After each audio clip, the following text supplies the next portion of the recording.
जय हिंद साथियों।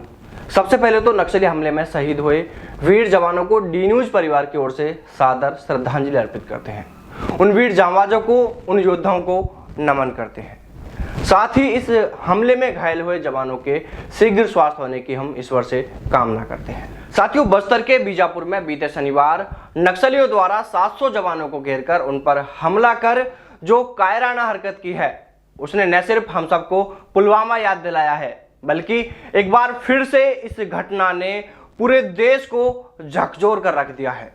नक्सली हमले के बाद से पूरा देश इस वक्त गुस्से में है और इस हमले में जो जवान शहीद हुए हैं उनका बदला मांग रहे हैं। देश भर से सेना में जाने की तैयारी करने वाले युवाओं सहित देश का हर व्यक्ति इस घटना से बेहद दुखी है।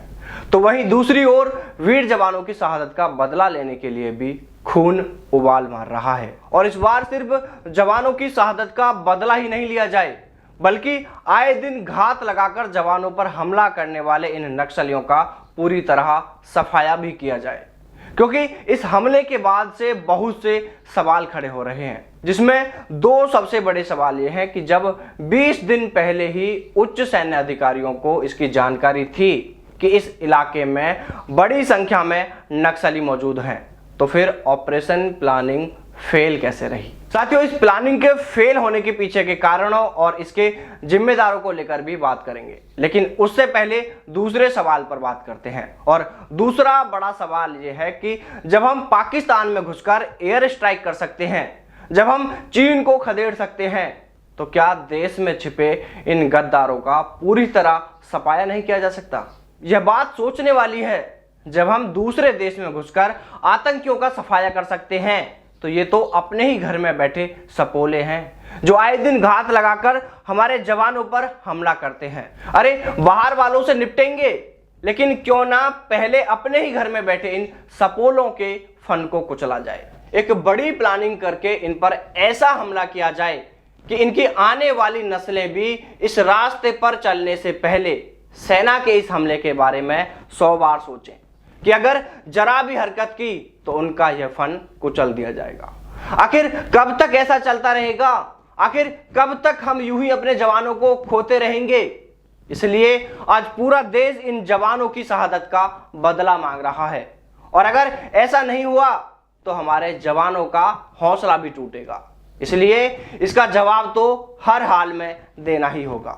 और अब बात करते हैं कि आखिर ऑपरेशन प्लानिंग कैसे फेल रही। आपको बता दें कि जिस इलाके में मुठभेड़ हुई है वह नक्सलियों की 1st बटालियन का कार्य क्षेत्र है। 20 दिन पहले यूएवी की तस्वीरों के जरिए पता चला था कि यहां बड़ी संख्या में नक्सली मौजूद हैं, जिसको लेकर ऑपरेशन में भी सीआरपीएफ, एसटीएफ, डीआरजी कोबरा और बस्तरिया जैसे हाईली ट्रेंड सुरक्षा बलों को इस ऑपरेशन में शामिल किया गया। इसके बावजूद इस ऑपरेशन में सुरक्षा बलों से कहां चूक हुई है? तो चलिए दैनिक भास्कर की एक खबर के अनुसार इसे 5 पॉइंट में समझते हैं कि आखिरकार इस ऑपरेशन में कहां और कैसे चूक हुई। नंबर 1, ऑपरेशन प्लानिंग पर सवाल।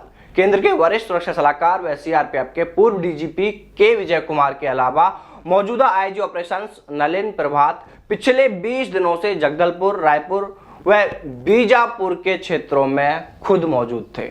इसके बावजूद इतनी बड़ी संख्या में जवानों का शहीद होना पूरी ऑपरेशनल प्लानिंग पर ही सवाल खड़े कर रहा है। नक्सल ऑपरेशन से जुड़े सूत्रों की माने तो इस तरह एक ही इलाके में बड़े अधिकारियों की मौजूदगी नक्सलियों को भी अलर्ट कर देती है। उन्हें बड़े अधिकारियों के लगातार मूवमेंट की भनक लग जाती है, जिसके अनुसार नक्सली अपनी प्लानिंग करते हैं। और बीजापुर नक्सली हमले में भी शायद यही हुआ। नंबर 2, वक्त के साथ रणनीति बदलनी चाहिए। छत्तीसगढ़ के गोरिल्ला वॉरफेयर इलाकों में सुरक्षा बल लंबे समय तक एक ही रणनीति के साथ सफलता हासिल नहीं कर सकते। यहाँ पर किसी एक रणनीति पर सालों साल चलते रहना जवानों के लिए घातक हो सकता है।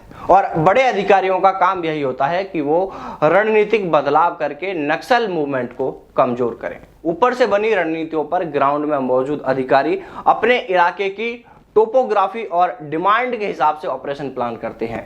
लेकिन अगर लंबे समय तक रणनीति में बदलाव न हो तो सुरक्षा बलों की मुश्किलें और बढ़ जाती हैं। ऐसे में नक्सलियों को अपने ऊपर होने वाले हमलों का अंदाजा करना आसान हो जाता है और जवानों की जान का जोखिम इसमें ज्यादा बढ़ जाता है। नंबर 3, हद से ज्यादा टेक्नोलॉजी पर निर्भरता।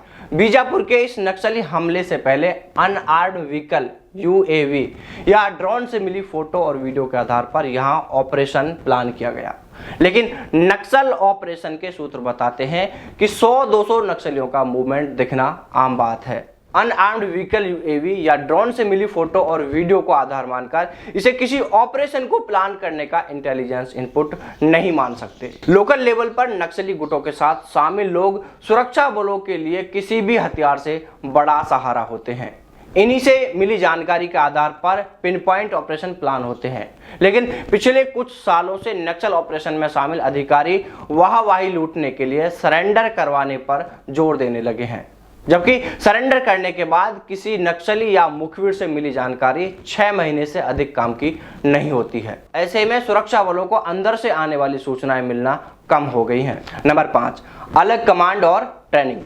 5 तरह की अलग अलग फोर्सेज की ऐसे ऑपरेशन में मौजूदगी कमांड व कंट्रोल के लिए बड़ी चुनौती है।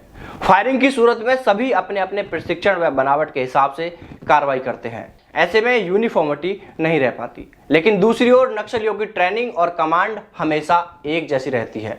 उनकी यूनिट कोई भी हो, लेकिन एक्शन के समय उनकी यूनिफॉर्मिटी कभी खराब नहीं होती और इसी कारण नक्सली जवानों को ज्यादा नुकसान पहुंचा पाते हैं।